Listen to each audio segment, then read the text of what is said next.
Assalamualaikum warahmatullahi wabarakatuh.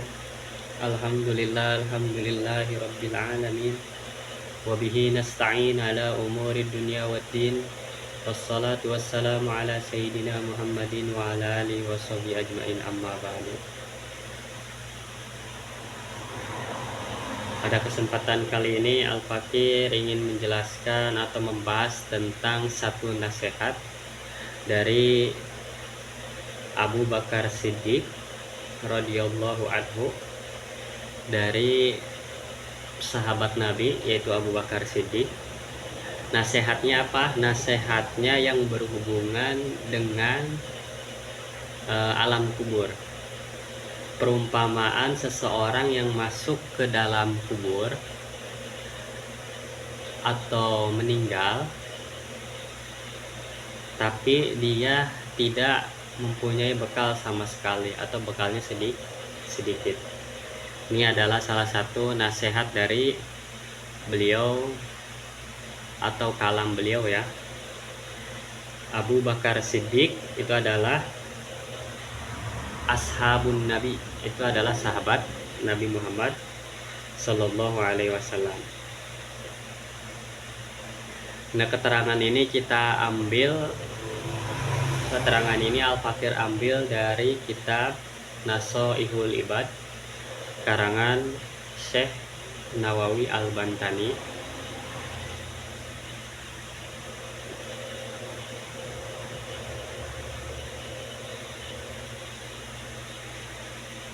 Nah, kitab Nasoihul Ibad ini adalah kitab-kitab yang membahas tentang nasihat fannun fi ilmi tasawuf,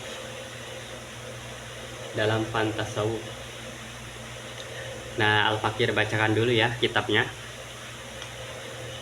Di dalam kitab Nasoihul Ibad karangan Syekh Nawawi Al-Bantani. Bismillahirrahmanirrahim. Wal maqalatu salisatu an Abi Bakri Siddiqi radhiyallahu anhu. Man dakhalal qabra bila zadin ay minal amali salihi faka'annama rakibal bahra bila safinatin ay fayaghruqu gharqan la khalasalahu illa biman yunqidhuhu kama qala sallallahu alaihi wasallam.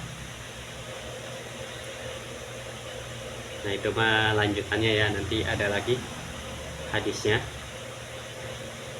Nah, kita bahasnya ini aja, kalamnya Abu Bakar Siddiq ya. Nah, ini maqalah yang wal maqalah satu, dan ini maqalah yang ketiga, an Abi Bakar Siddiqi, dari Abu Bakar Siddiq radhiyallahu anhu. Nah, apa kalam beliau?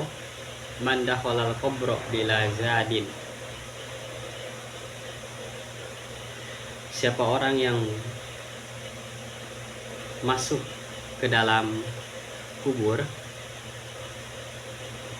maksudnya meninggal.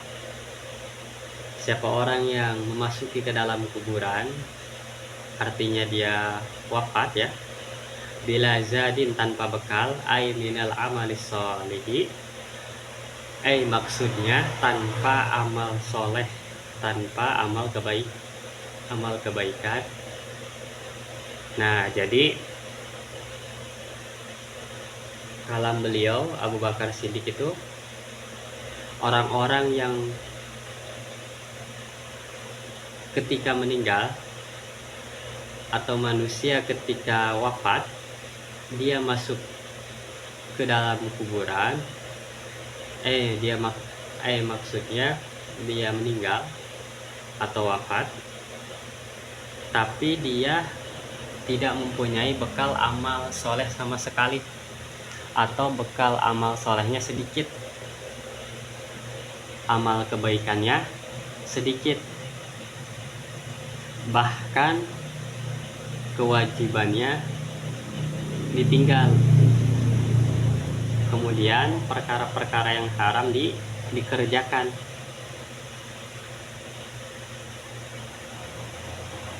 Nah, ketika orang tidak mempunyai bekal amal soleh, itu diibaratkan apa?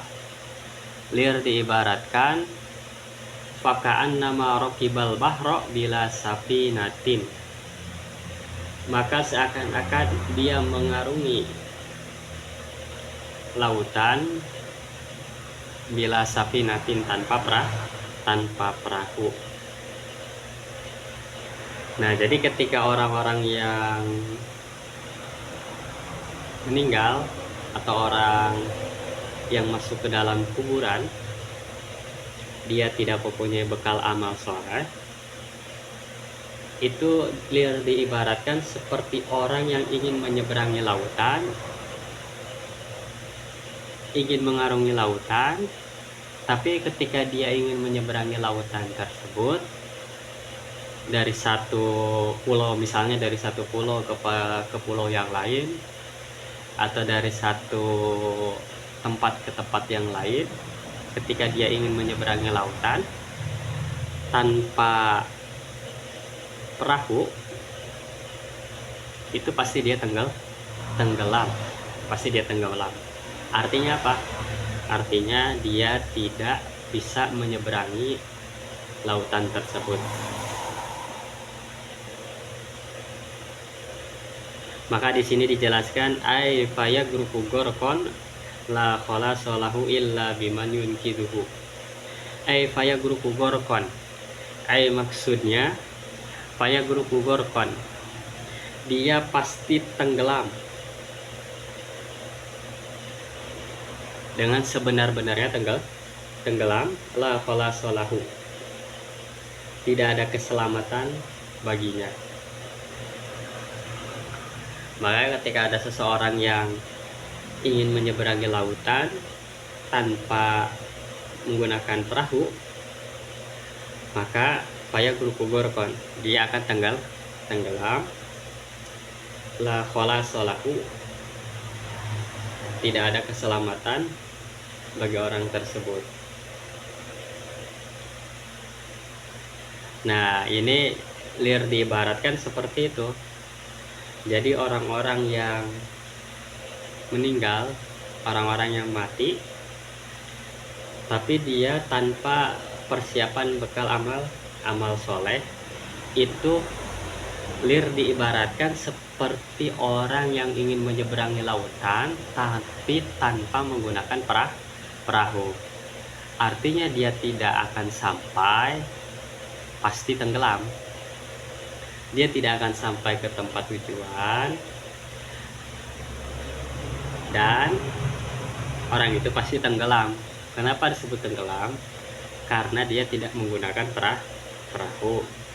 Dia hanya ingin menyeberangi lautan tanpa menggunakan perahu tersebut. Nah, tanpa menggunakan perahu tersebut bila safinatin, itu diibaratkan orang-orang yang tidak punya bekal amal soleh. Makanya orang-orang yang tidak mempunyai bekal amal soleh itu diibaratkan seperti orang yang ingin menyeberangi lautan tanpa perahu, niscaya dia pasti tenggelam di dalam lautan tersebut.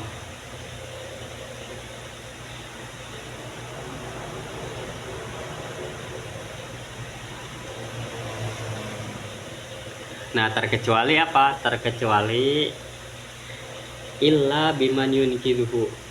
Terkecuali ada orang yang menyelamatkannya. Illa biman yunkiduhu, ada orang yang menyelamatkan orang tersebut. Artinya kalau memang dia jatuhnya orang yang tidak punya bekal amal soleh atau bekalnya sedikit, kalau nanti dia di akhirat ada yang menolong, maka dia akan selamat. Ini diibaratkan seperti orang-orang yang dapat syafaat, orang-orang yang mempunyai, kalau orang tua itu mempunyai anak soleh, atau dia mempunyai amalan-amalan khusus yang bisa mensyafaati dia ketika di alam alam kubur. Maka di situ dilanjutkan di dalam makolahnya illa biman yunkizuhu, terkecuali ada orang yang menyelamatkannya. Artinya ketika dia tenggelam di dalam lautan tersebut karena tidak menggunakan perahu, nah kalau ada orang yang menyelamatkannya, dia akan selamat. Wallahu a'lam bishawab.